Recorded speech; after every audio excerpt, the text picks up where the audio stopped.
Remember, remember the 5th of November, the gunpowder treason and plot. I see no reason why the gunpowder treason should ever be forgot. Remember, remember the 5th of November! And V uses these words to spur on a revolution. Now please, sit back, relax. This will be a normal video essay. I want you to have an enjoyable viewing experience. I don't want you to deal with any unrest. This will be very normal. Have a normal one. It will make you feel smart. So smart. You already know everything. You already know V For Vendetta. Definitely part of the problem with the movie is that it was made for and by stupid people. V For Vendetta came out during the Bush years from Hollywood, so they were less about telling people about anarchy and more about just rebelling against a conservative leader, which persecuted a few certain minorities. And the emphasis on minorities being persecuted is downplayed in the movie. It's shown, you see some people of color, but it's implied that they are gay. V For Vendetta is originally a comic book written by Alan Moore, illustrated by David Lloyd.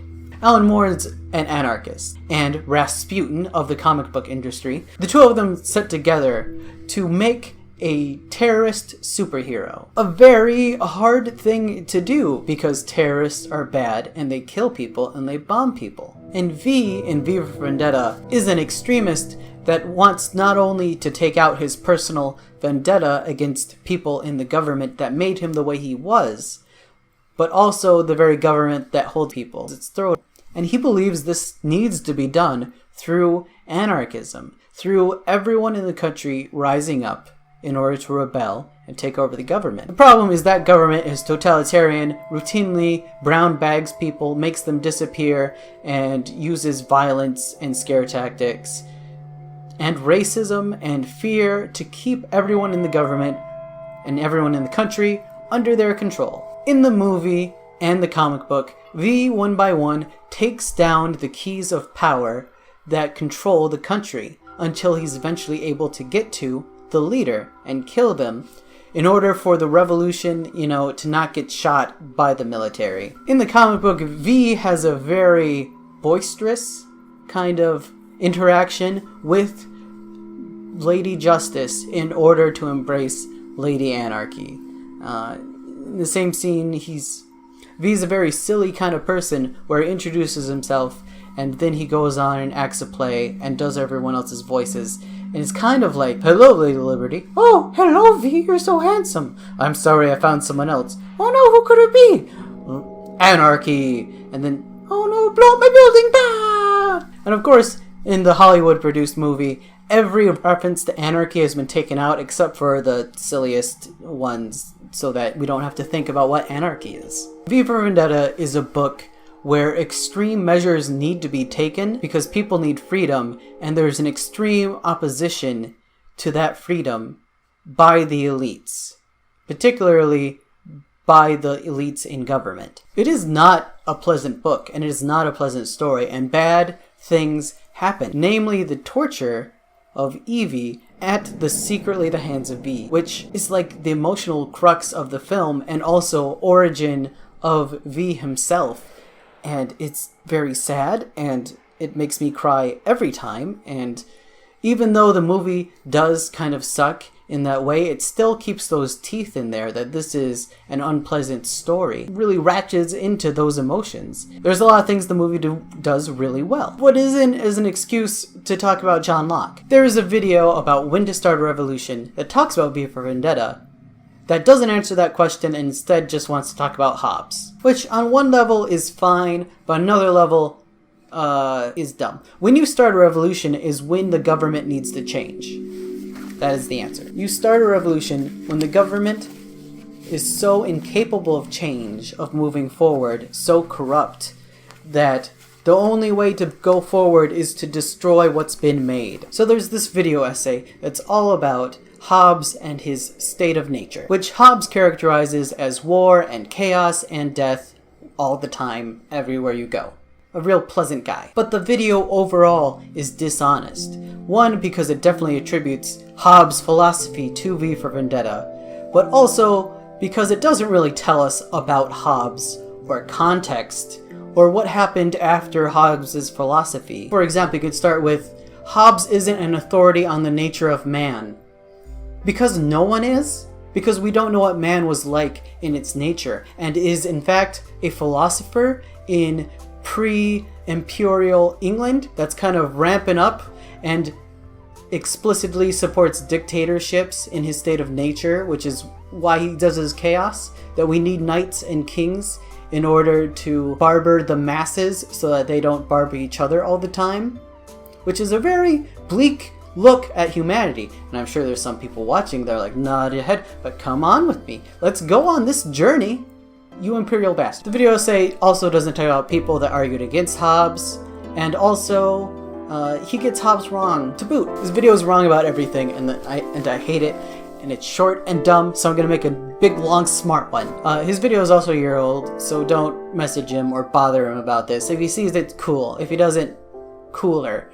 Like, this is for you and me, bro. One part a response video, one part we'll talk about V for Vendetta. We'll just use the bad example, bounce my thoughts off this other YouTube video because it's bad. So this being a response video, let's respond properly. I don't think I've said this in a solid video essay and said it more like randomly things, but video essays are aesthetic, particularly the aesthetic of authority and distraction. As Digibro, pretty okay observer of YouTube, says, a video essay tricks you into thinking you're learning. That the aesthetics and the way a video essay is presented to you makes you feel like you are smart. That is to say, a good video essay doesn't say anything, and instead makes you feel like you already knew the facts all along. That's why Nerdwriter videos are so short, because he doesn't say anything with teeth. He says vague things about whatever piece of art he's talking about,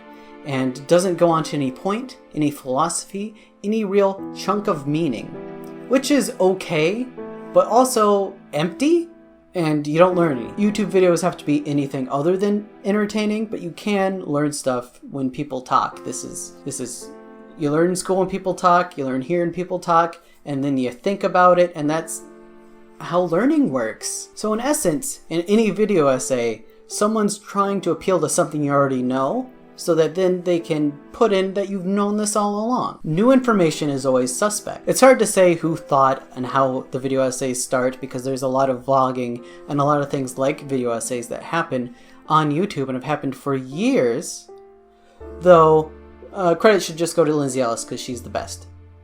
But Nerdwriter did it.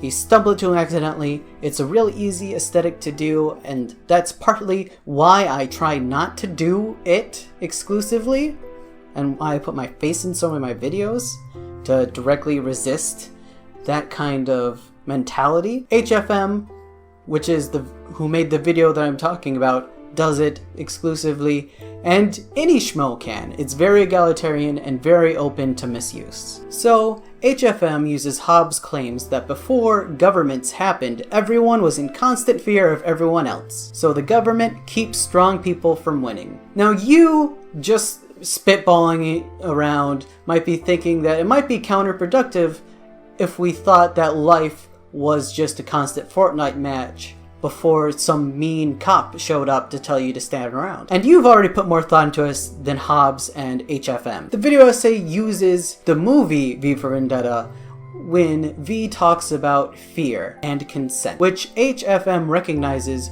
from Leviathan, Hobbes' big work thing. Put it in context, Leviathan is a huge body of work written by a conservative white man in pre-imperial England. And the thing about conservatism is they're trying to hold on to what was and stay away from what's progressive. And what was conservative was living under lords and a king and a monarchy. And what's progressive is democracy.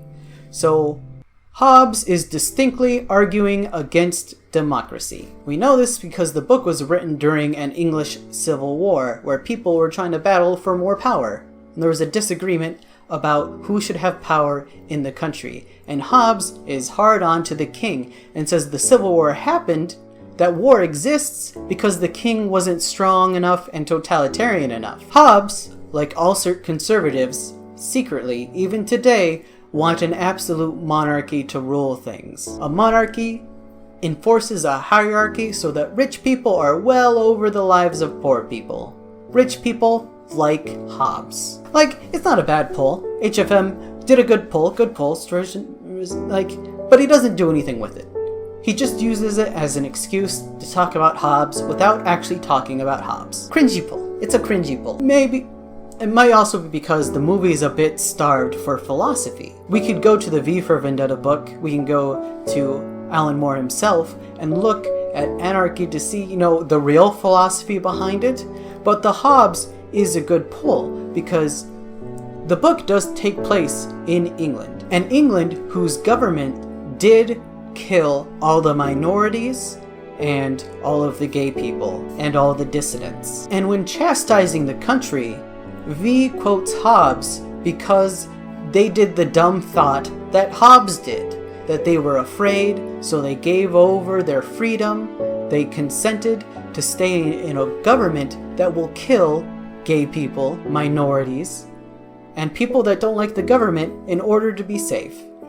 Which is a dumb.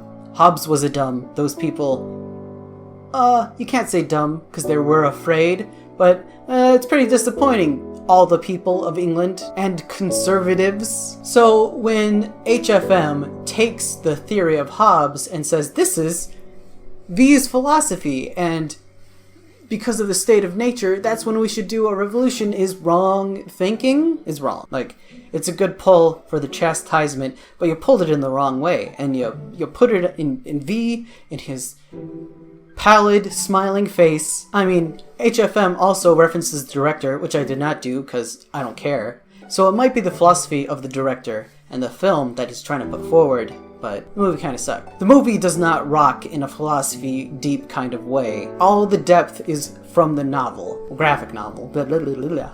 It might very well be the director's philosophy, and the director can be wrong. It's not V's philosophy, it's not Alan Moore's philosophy, it's not Brooks' philosophy, and I would say it's not even the movie's real philosophy. It might be the director's, don't care. And it's a dumb philosophy. It's a dumb. And Hobbes, a philosopher, through a thought experiment, thought he knew what the nature of man was. In other words, Hobbes was an asshole and thinks that everyone is an asshole. And that's where his philosophy comes from, that he's an asshole. He doesn't go back to anthropologists or archaeologists and see how men lived before major government, how men lived long ago. He just projects this assholeness and says that's how man naturally is, because that's how we are now. In a country that will take this philosophy and will then colonize the world with its superiority, with white supremacy, and will fuck up the entire planet through imperialism, which we are still reeling from today. It all goes back to this. It all goes back to England and their civil war and their Hobbes philosophy of assuming everyone's a dick or a savage, and the nature of man needs an authority over it to make it good, and that authority should be the white man. That is the full context of Hobbes, and should be said every time someone repeats Hobbes' philosophy. Like this philosophy of totalitarian dictatorships makes fascism happen, and made colonialism happen, and made racism happen and real. So here's the least research part of the video, because it's actually close to my vocation of how I was trained in collage. But there are two main ways that we say people started. Other than aliens. Get the hell out of here, aliens! In both ways, we say that man evolved, or man was created by God. That's basically the two ways, right? Either way, these both trace man back to being tribal. Families moved, worked, raised cattle together, moved with the seasons.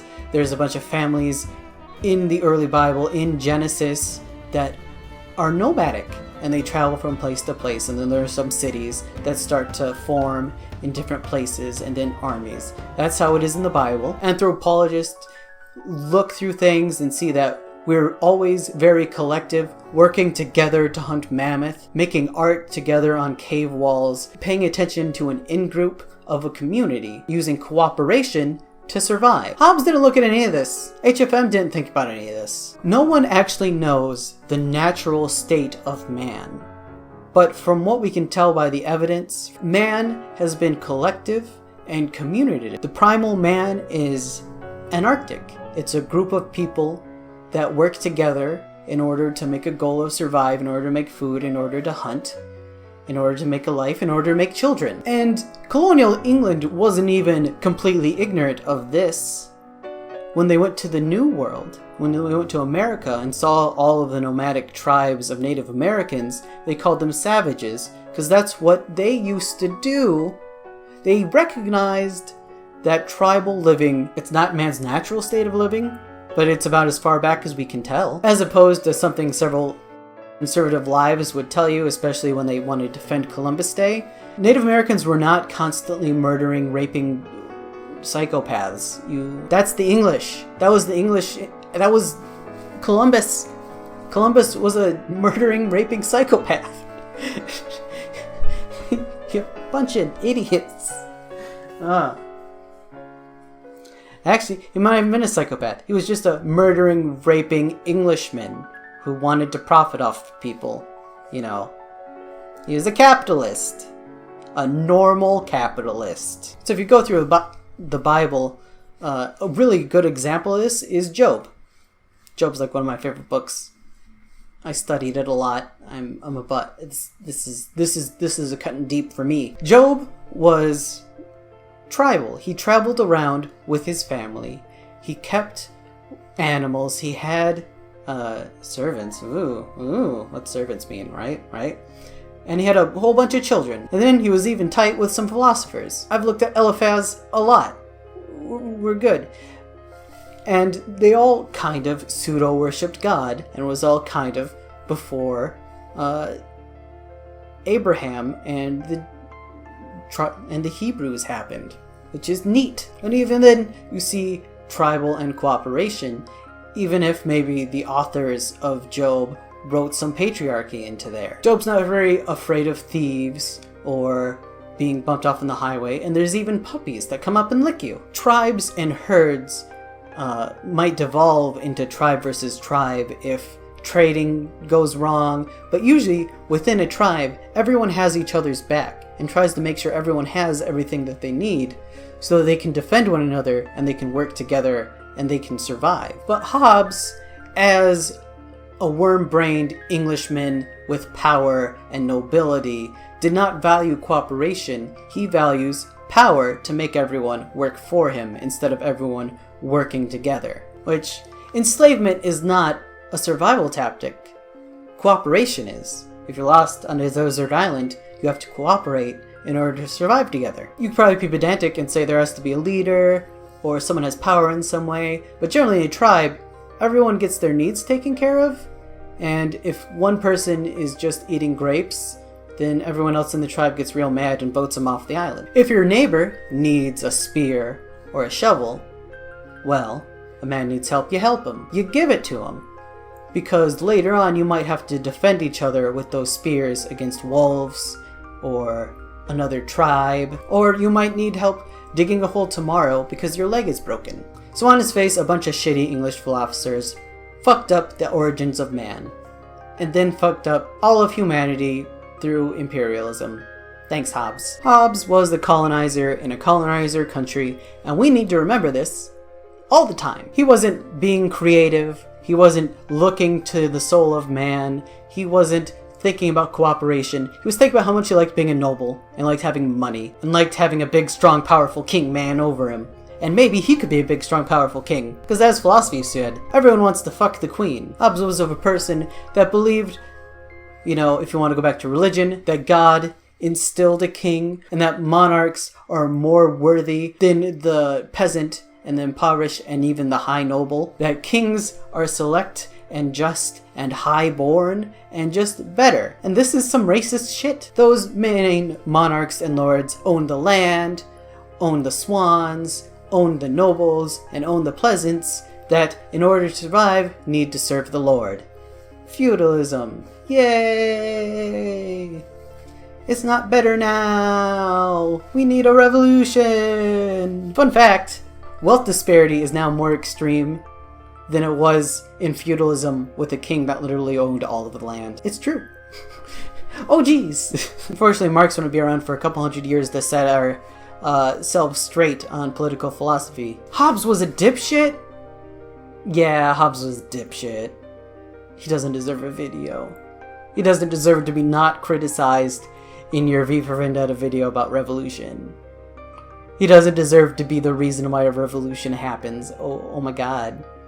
Not that dipshit. Oh, okay. Now it's time to stop shitting on Hobbes and start throwing shade at the people who uncritically talk about them in their YouTube videos. HFM summarized Hobbes' shitty beliefs uncritically, like this. A kid in a classroom with 3 pencils gets to keep his 3 pencils, even if there's a bigger kid who doesn't have any pencils. The teacher in the room is the authority that keeps the status quo. If the teacher goes away, then that big kid beats up the kid with 3 pencils and takes them. And this is shit for several reasons. For one, I've been a kid in the classroom, and I was smaller than some other people.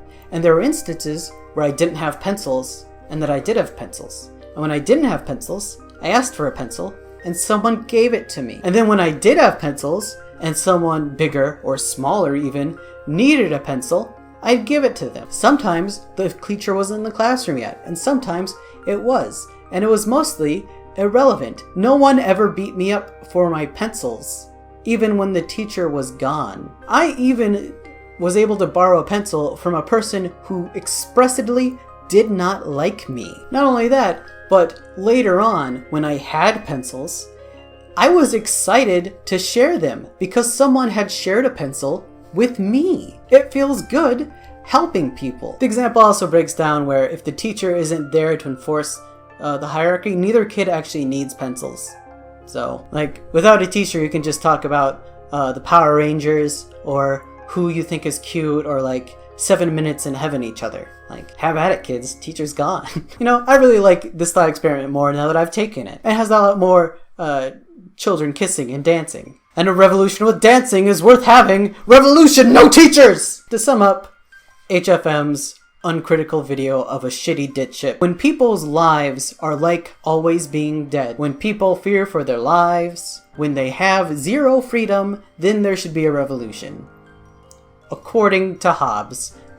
Not according, so dumb. Directly against what Hobbes said. Hobbes the dipshit. I mean, those corrections are fair, and I would back a revolution in that example. Have revolt away, but Hobbes wouldn't, so it's dumb. That's also a bit late for my tastes. Revolt before that point.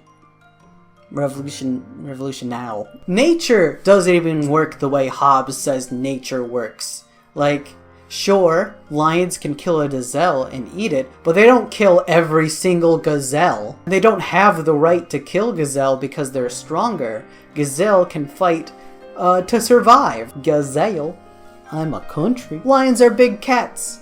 Most of the time they lay around and yawn real cute because they're big cats. I also saw a documentary where some lions were chased up into a tree by a bunch of hyenas because the hyenas are dicks apparently.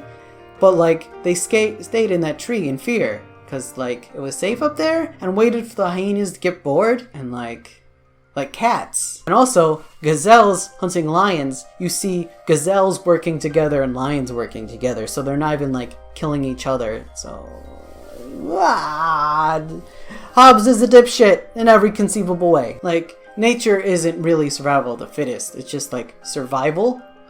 It's capitalism. Capitalism kills each other. Capitalism lives off people dying. Capitalism lives off the continued misery of people. We're just projecting capitalism on everywhere else. And capitalism is just like the next best thing to having a monarchy. Because you still have rich people controlling all the money and in a higher class.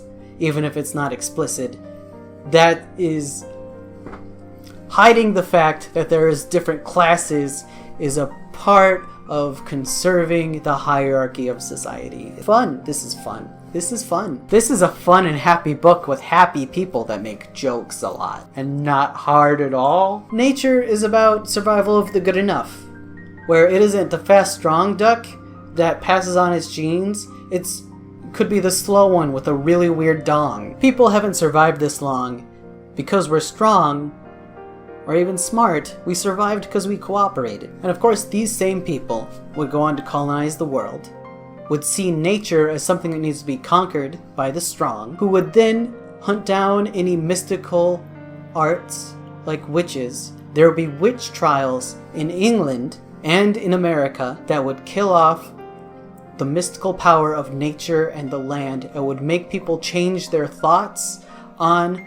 their relationship to the land, to power, and to women in order to raise up industry and capital and make it so everyone is subservient to capitalism. Oliver at Philosophy Dude has a fantastic video on this. He pours blood on himself. It's real witchy. It's great. I love it. Oh god, also Angie Speaks. Angie Speaks does a whole bunch of videos on mysticism, and they're all wonderful, and go watch her too. So when is it okay to have a revolution? So V For Vendetta is a book about how once the government gets so strong, once we give in so much fear to fascism, that it's going to take a lot of blood and sweat to take it away. And currently we are not under complete fascism, but we're pretty close. And the closer we get to that, the harder it's going to be to revolt, to make anarchy, to make a classless society. When is it okay to do a revolution? The answer is as soon as possible. The answer is as soon as you get enough people to revolt. They say there's a broken light for every heart on Broadway. They say that life's a game and then they take the board away. They give you masks and costumes and outline of the story, then leave you all to improvise their vicious cabaret. In no longer pretty cities, there are fingers in the kitties. There are warrants, forms, and chitties, and jackboot on the stair.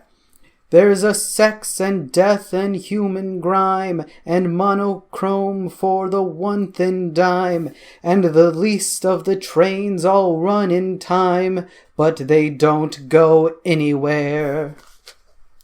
Facing their responsibilities, either on their backs or on their knees, there are ladies who just simply freeze and dare not to turn away. And the widows who refuse to cry will be dressed in garter and bow tie and be taught to kick their legs up high in this vicious cabaret. At last the 1998 show, the ballet and the burning stage, the documents seen upon a fractured screen, the dreadful poem scrawled upon the crumpled page.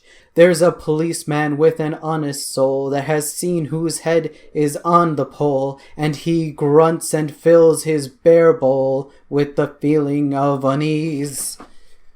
Then he briskly frisks the torn remains for a fingerprint or crimson stains, and endeavors to ignore the chains that he walks into his knees. While his master in the dark nearby inspects the hands and brutal eye that have never brushed a lover's thigh, but have squeezed the nation's throat. And he hungers in his secret dreams for the harsh embrace of cruel machines. But his lover is not what she seems, and she will not leave a note.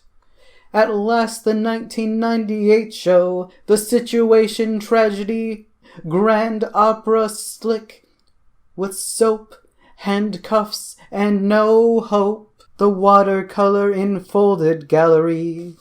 There's a girl who'll push but not shove, and she's desperate for her father's love. She believes the hand beneath the glove may be the one she needs to hold.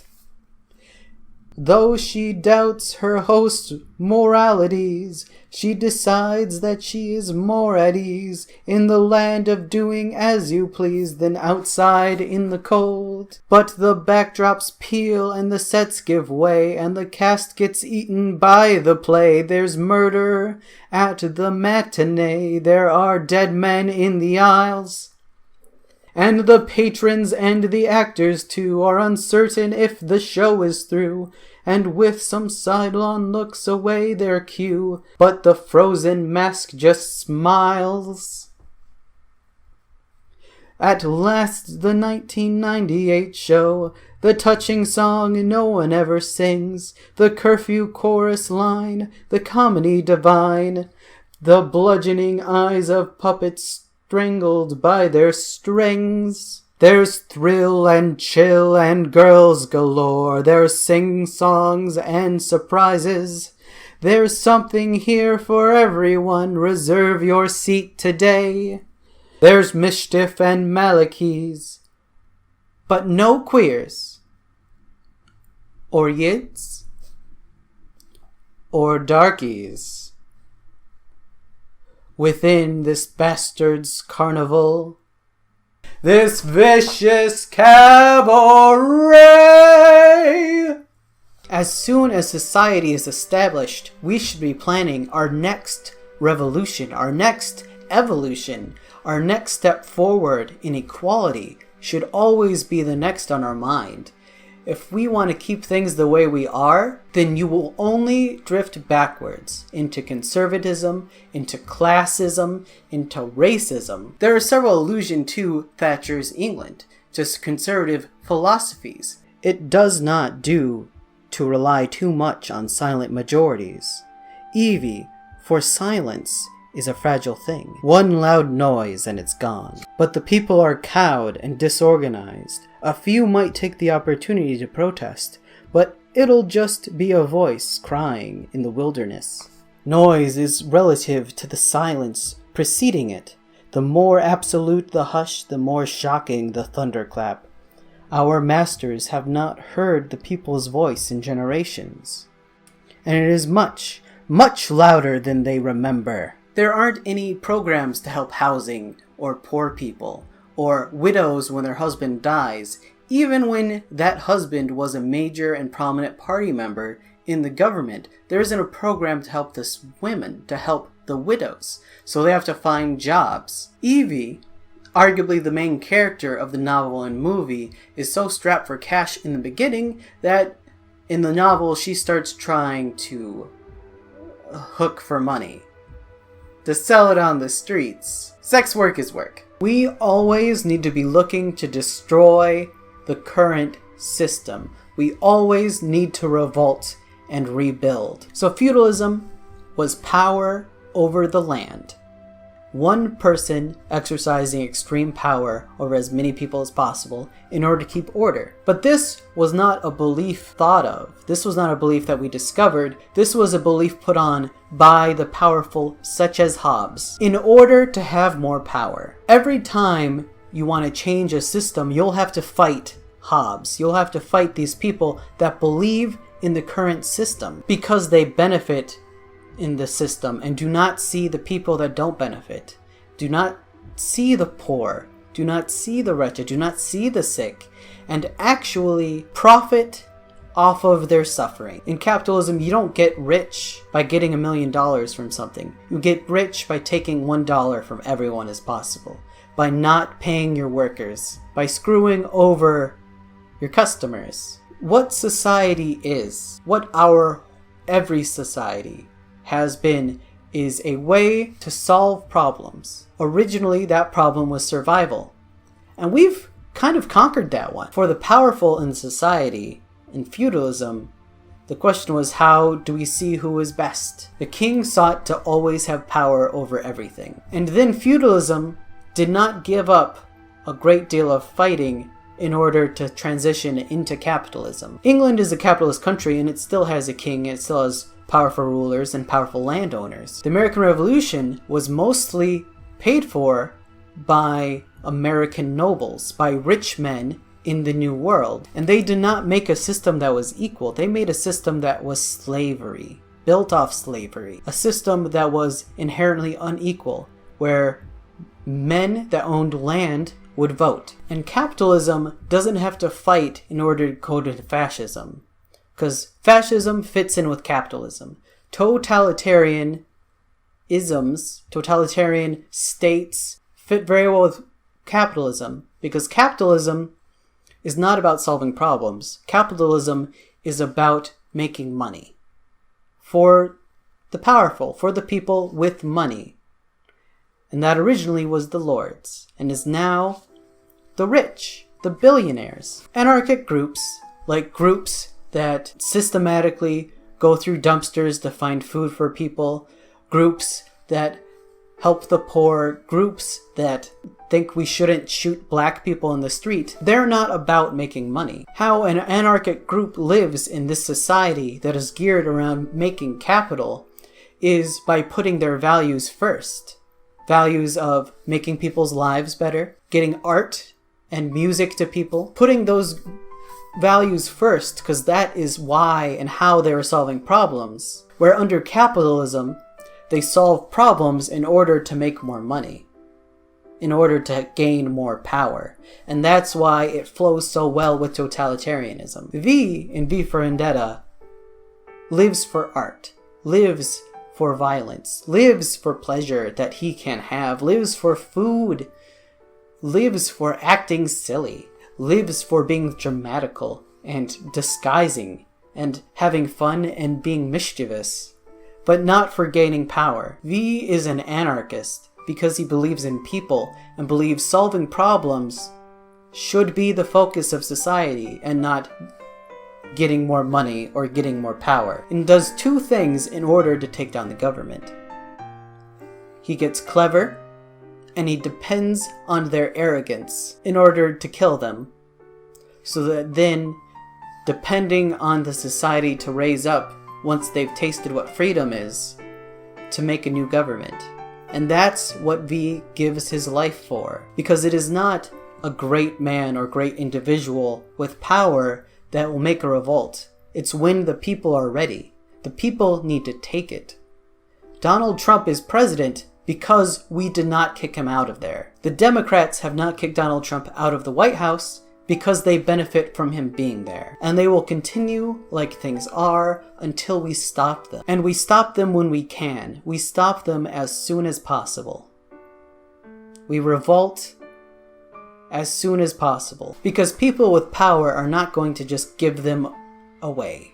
Won't just give away money. Won't just give away capital. Won't just let their banks and their factories go to the people to control. They'll fight. So we need to fight them as soon as possible. V for Vendetta! And it's not going to be pleasant or fun. But the more people that we have with us, the more people that fight, the better that fight's going to go, and the more possible it will be. That might include some cops, that might include some military, that might include some generals, that will include several congressmen. But that fight is going to happen. But the sooner it happens, the better. Because as long as people in power have time to amass capital and wealth, they will get used to it. And they will seek after more money in a psychopathic rage, because nothing else is a need for them except collecting more money as an insane game. They want another $1 million to throw in a bank in the Cayman Islands. They have no idea how much money they have, but they always want more to fill some kind of terrible sinking hole in their weird, rotted brains. And they need to be taken down, because they won't give it up without a fight. They won't give it up without something stronger than them, either people or a government run by the people to take it away from them.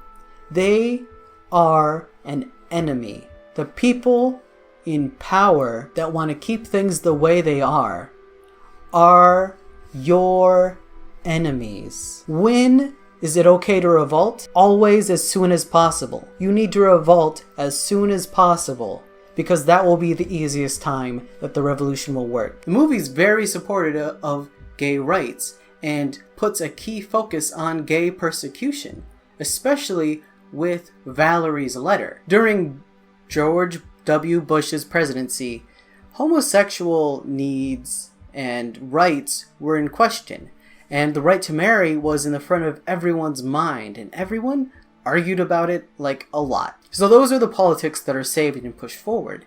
Of course, now it's trans rights that are most under attack in America, and all of the old dumb arguments from homosexual rights has just moved on to persecuting transsexuals.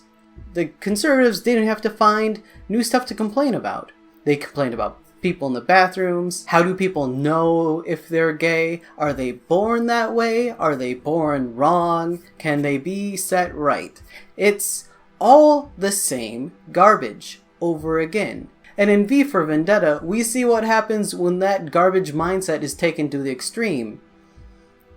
Namely, all of the gay and homosexual people are murdered. In V for Vendetta, it's too late for all minorities. They show this in the movie by casting mostly white people everywhere. The persecution of minorities is present in America today, and it is not noticed by a large swath of people. In fact, it is justified. In fact, people think the government should be doing more and voted for it. In 1992, after the takeover, they started rounding up the gays. They took Ruth while she was out looking for food. Why are they so frightened of us? They burned her with cigarette ends and made her give them my name. She signed a statement saying I'd seduced her. I didn't blame her. God, I loved her. I didn't blame her. But she did. She killed herself in her cell.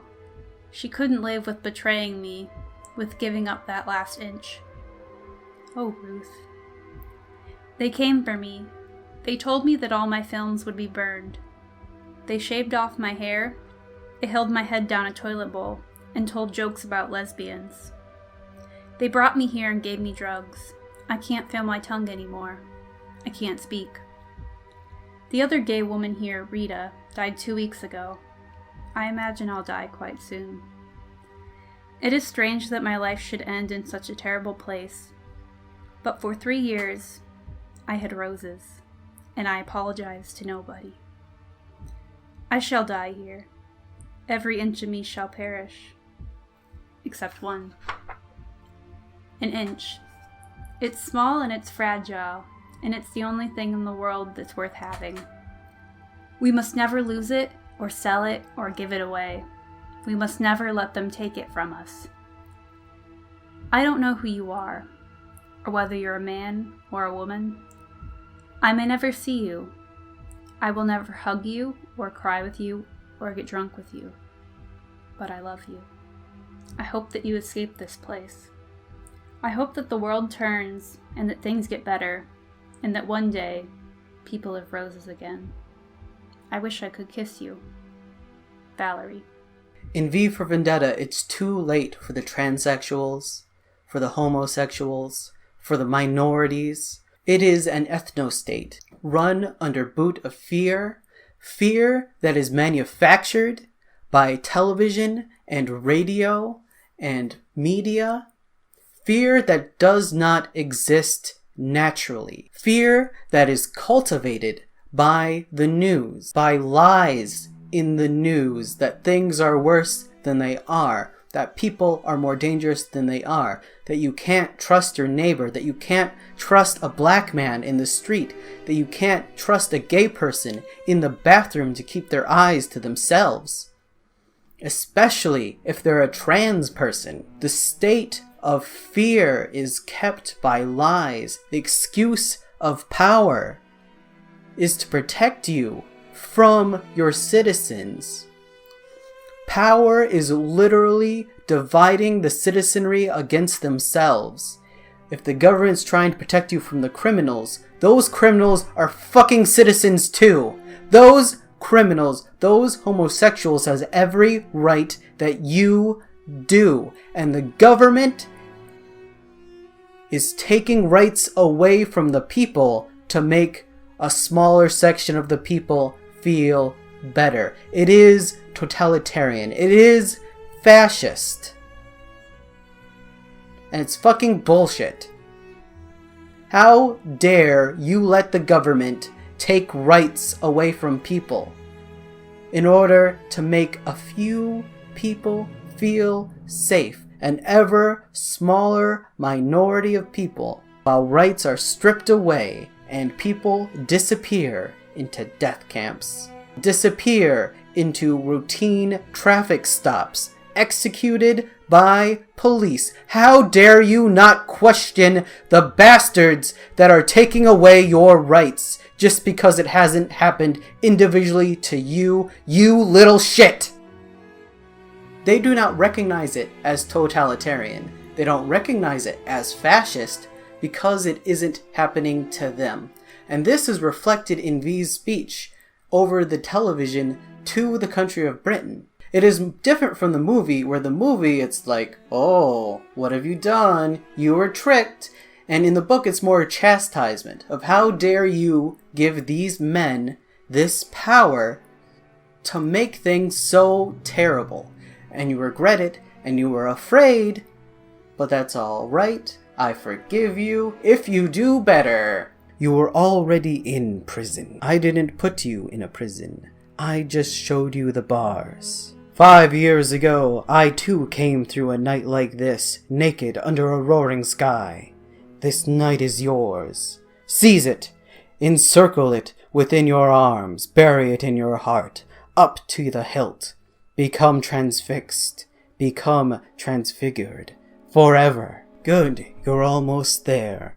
Go closer. Feel the shape of it. You are in a cell. The door to the cage is open, Evey. All that you feel is the wind from the outside. Don't be afraid. Try to stand.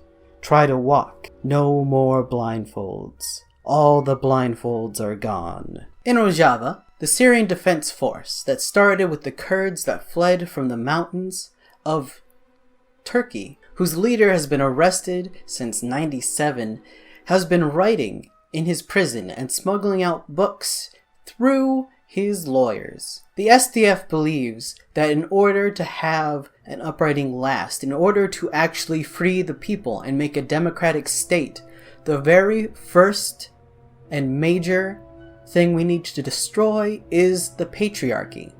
The first hierarchy that was established in order to keep power, in order to keep totalitarians in charge, in order to justify Europe, white Europe, to go out through the lands of the earth and the world and start white supremacy and to take over nations and to colonize them and to euthanize and to exterminate the native people of those lands in order to profit, so that the white nation can have more money to war, a non-stop lust for money and power.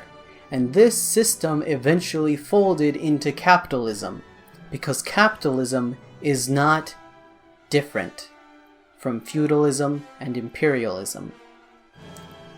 The wealth disparity in capitalism is greater than what it was in the feudal age, what there was in the imperial age. Less people have more money and power than ever.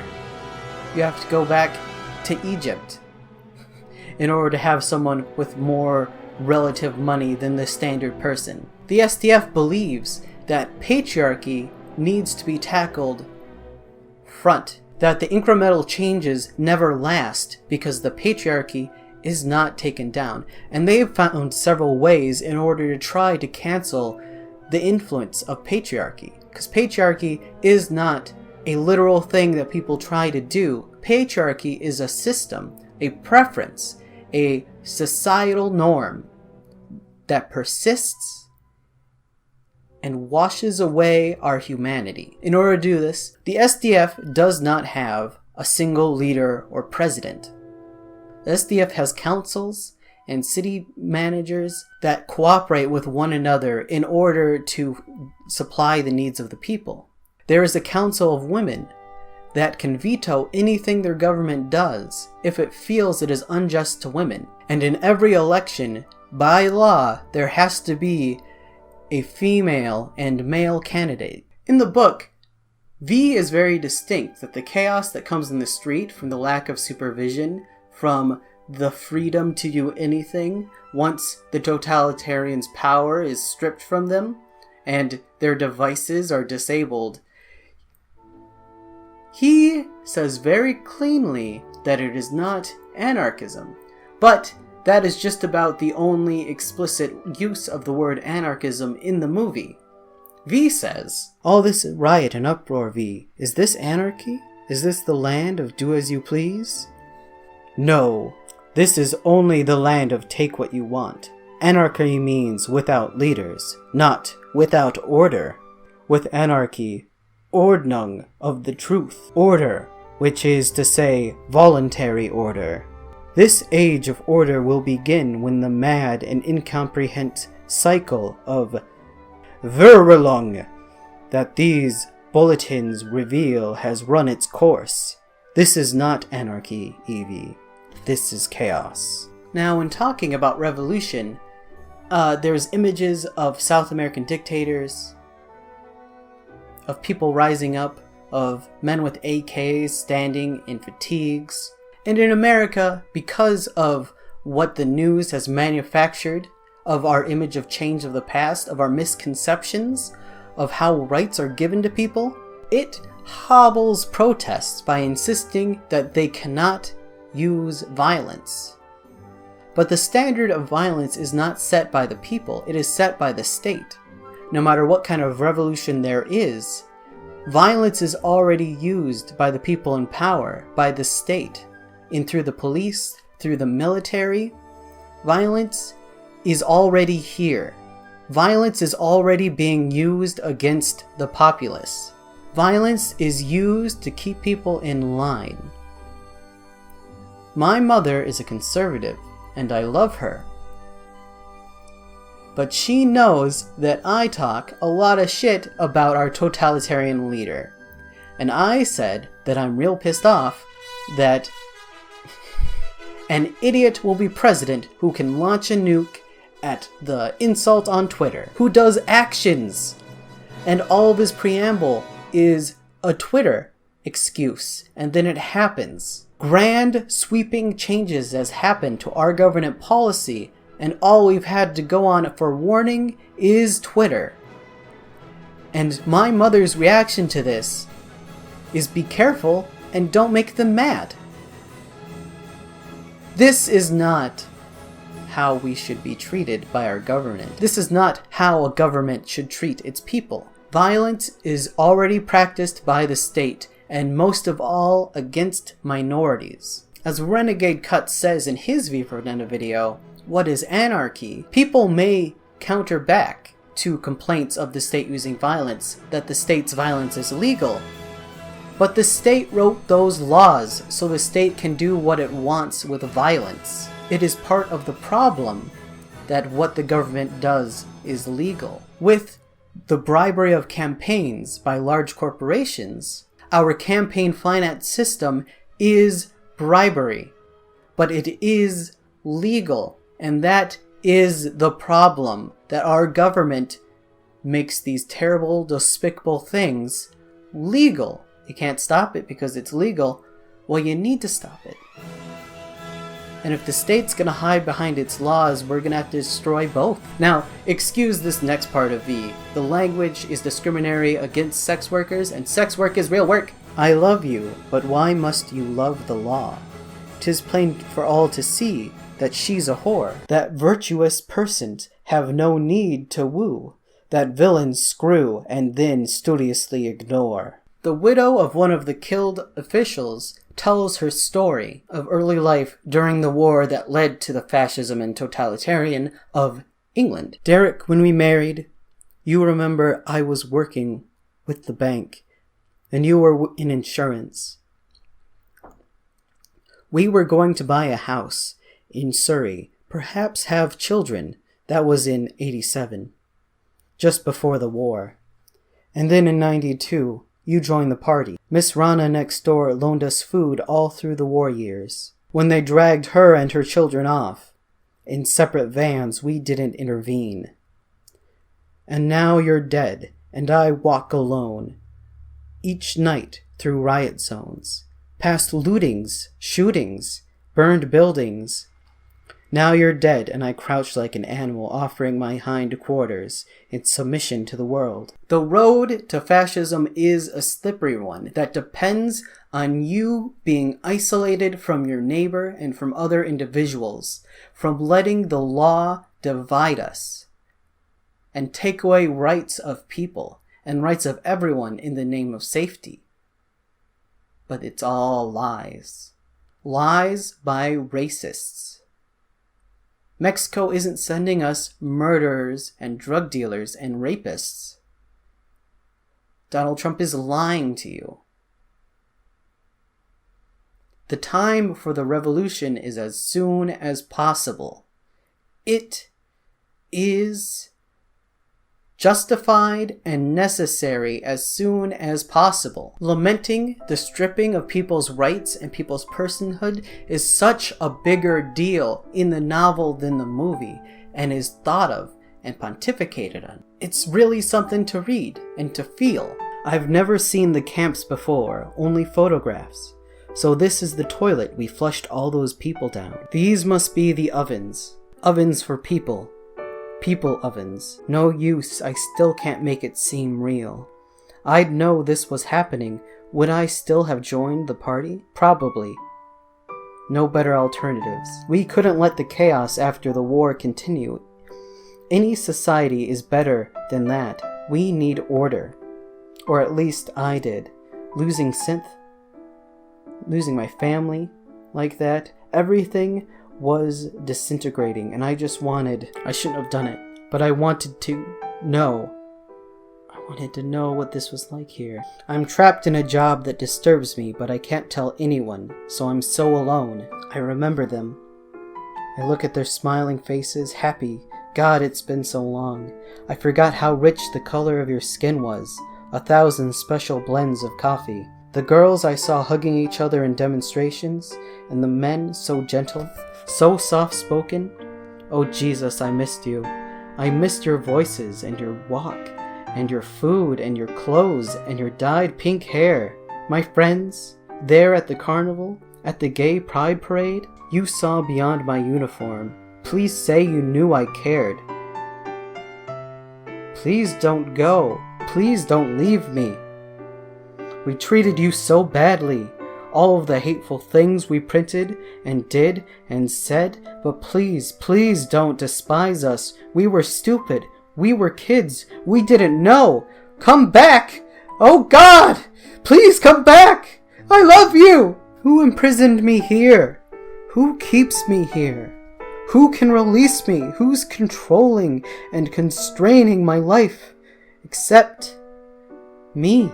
Probably most importantly, though the revolution happens in the movie and in the novel, the work isn't over. Anarchy, which the book wants to set, anarchy which the author wants you to adopt for your personal politics, is not something that once you set, you're done.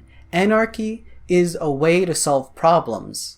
Anarchy is a way to focus on people and give rights and community to one another. Anarchy is democracy exercised.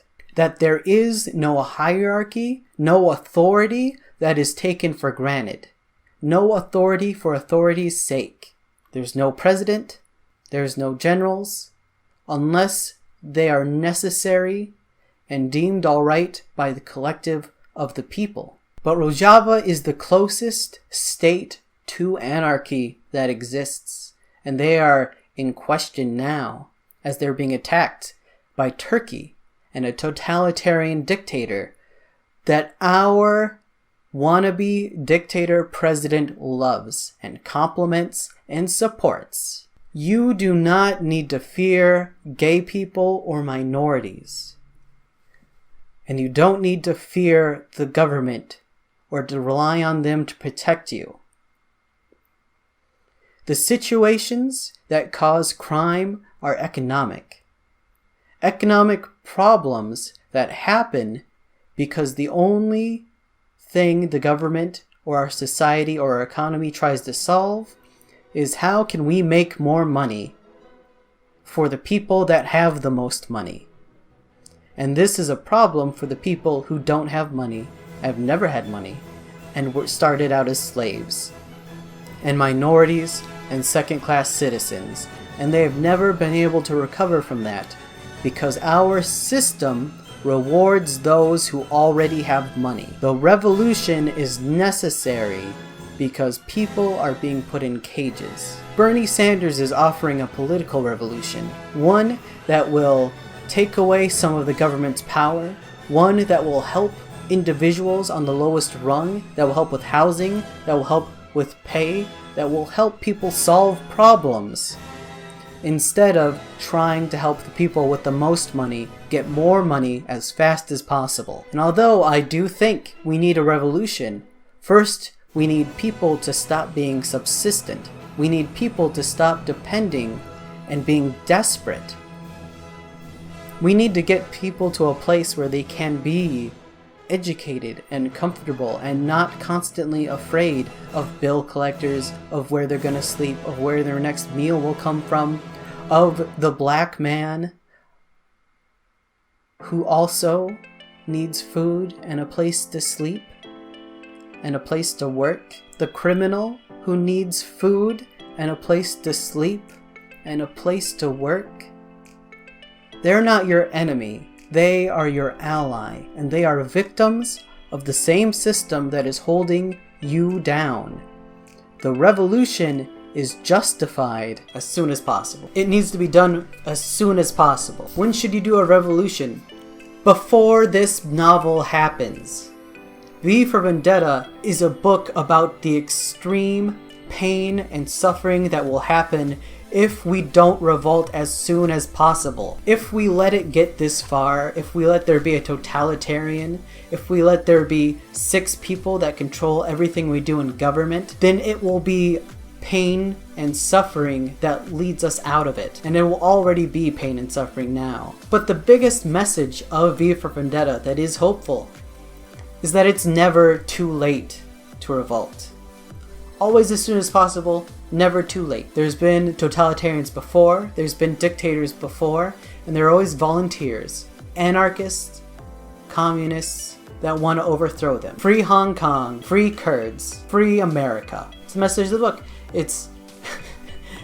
I'm so proud of myself, I just thought of that. When should we revolt? It's never too soon, it's never too late. It's kind of too late. It's really painful if it's too late. Gather people, like this video, give me a comment about what you think about V For Vendetta, about revolution, about how scared you are, and share this video with someone that needs to see it, with someone who needs to revolt, with someone who's angry and doesn't know why. If you want to read more of my fiction, it'll be This Kind of Skew. I have a link on Patreon. Subscribe if you haven't. I love you. I'm in this for you.